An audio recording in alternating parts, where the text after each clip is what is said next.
Good morning, everyone, and thank you all for being here. Today, my topic is marriage. Marriage is one of the most powerful decisions a person will ever make in life. It is not just a union of two people. It is a union of two destinies, backgrounds, two minds, and two hearts choosing to walk one path. Many people prepare for the wedding day, but very few prepare for the marriage itself. The wedding lasts for a day, but marriage is for a lifetime. And that is why marriage must be built with wisdom, patience, and understanding. Let me start by saying this. Marriage is not about finding the perfect person. It's about learning to love an imperfect person perfectly. That is the true essence of love, my friends. Because no one is perfect. Your partner will make mistakes. They will have weaknesses. You will have flaws you did not notice at the beginning. But the strength of a marriage is revealed in how you handle those imperfections. Do you criticize or do you correct with love? Do you condemn or do you communicate? Because what you say and how you say it can either build your home or break it. Words are powerful. A single harsh word can create distance, and a gentle word can heal a wounded heart. That is why communication is the heartbeat of marriage. Talk to each other. Be open, be honest, be real. Don't hide behind masks. Let your truth shine through. Don't keep silent when something is wrong. And don't shout when you should be listening. Marriage is not about shouting to be heard. It is about understanding to be connected. Now listen carefully. One of the greatest enemies of marriage is pride. Pride says, I am always right.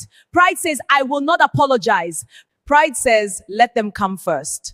But humility says, let's fix this. Humility says, I'm sorry. Humility says, you matter more than my ego. If you want your marriage to last, you must learn to let go of pride.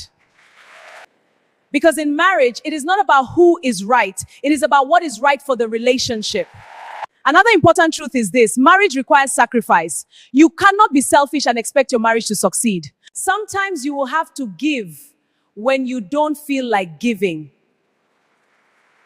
Sometimes you will have to understand when you don't feel understood. That is the reality of love. Real love is not just a feeling, it is a decision. A decision to stay, a decision to forgive, a decision to keep trying even when it's not easy. And let me say this clearly. Forgiveness is not optional in marriage, it is necessary. You will be hurt at some point. You will be disappointed at some point. But if you choose to hold on to every offense, you will slowly destroy the very thing you are trying to protect. Forgive not because they deserve it, but because your peace matters. Because no marriage can grow where bitterness lives. Now, let's talk about something many people ignore. Trust. Trust is like a glass. Once it is broken, it can be repaired, but the cracks will always be visible. That is why you must protect trust at all costs. Be honest. Be transparent. Be honest. Be faithful. Be transparent. Never use insults as a weapon. Because the same mouth that says, I love you, should never be the mouth that tears your partner down.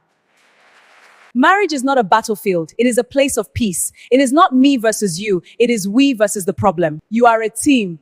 And every strong team works together, supports each other. Now, let me give you another deep truth. You cannot build a strong marriage if you are not working on yourself. Marriage does not fix broken people. If you carry anger, insecurity, or emotional wounds, it will show up in your marriage. So take responsibility for your growth. Heal, learn, improve, because a better you creates a better relationship. And don't forget this powerful principle. What you focus on in your marriage will grow. If you focus on faults, you will see more faults. If you focus on appreciation, you will see more reasons to be grateful. Celebrate the little things. Say thank you. Say I appreciate you. Say I love you. Never assume your partner knows. Say it. Because love must be expressed to be felt. And let me say something important. Never stop dating your partner. Just because you are married does not mean the effort should stop. Keep the romance alive. Keep the friendship alive. Keep the connection alive. Because many marriages don't end because of big problems. They end because of small neglect over time. Finally, understand this. Marriage is a seed. What you plant, you will harvest. If you plant love, you will reap joy. If you plant patience, you will reap peace. If you plant understanding, you will reap unity. But if you plant anger, pride, and disrespect, you will harvest pain. Choose your partner every day. Choose peace over our pride. Choose love over anger. Choose growth over comfort. Because a successful marriage is not built by chance. It is built by choice. And at the end of the day, a strong marriage is not about two perfect people. It is about two committed people who refuse to give up on each other. They persevere no matter the obstacles. Thank you so much.